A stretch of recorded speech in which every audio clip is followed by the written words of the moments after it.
My friend said, I have read that Delmonico had some unusual physical manifestations due to his singing with so much pressure. I can't remember any details. Do you know anything about this? I personally like MemDM just fine, but I don't prize volume above all.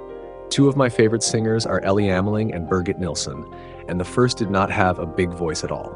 It's two. My reply.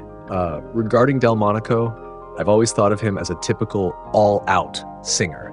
His technique relied almost entirely on muscular tension and an enormous push of breath.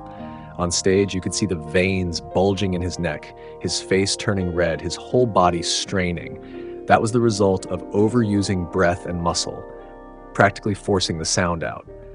Thanks to his remarkable physique and sheer determination, he was able to sustain this approach for decades, but ultimately it lacked long-term sustainability. In his later years, his voice showed clear signs of fatigue and instability. As for Elly Ameling, what I admire most is her philosophy of breath first. She always grounded her singing in breath support, letting the resonance naturally follow the flow of air. That's why her voice remained gentle, natural, and transparent. Even though it wasn't particularly large in volume, it had great expressive power and emotional impact. This lightness and beauty, in my view, is what truly reflects the essence of bel canto. Breath governs, the voice follows. Birgit Nilsson, on the other hand, was quite the opposite. She relied more on the rigid structure of the vocal folds and resonators, with the breath adapting to that framework. That's why at her peak, she could produce those astonishing, metallic, razor-sharp high notes. But I've also noticed that in her later career, because her breath was not deep enough and lacked solid support, her high notes gradually became stiff and lost their fluidity.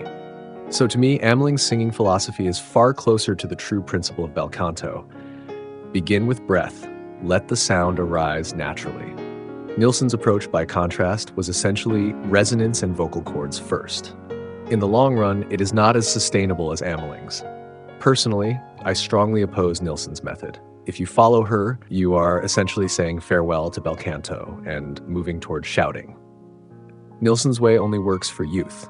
What singers really need is to master correct breath technique when they are young, so that they can seize even into their 80s and 90s. That is what I call healthy singing and joyful singing, not tense, pathological singing.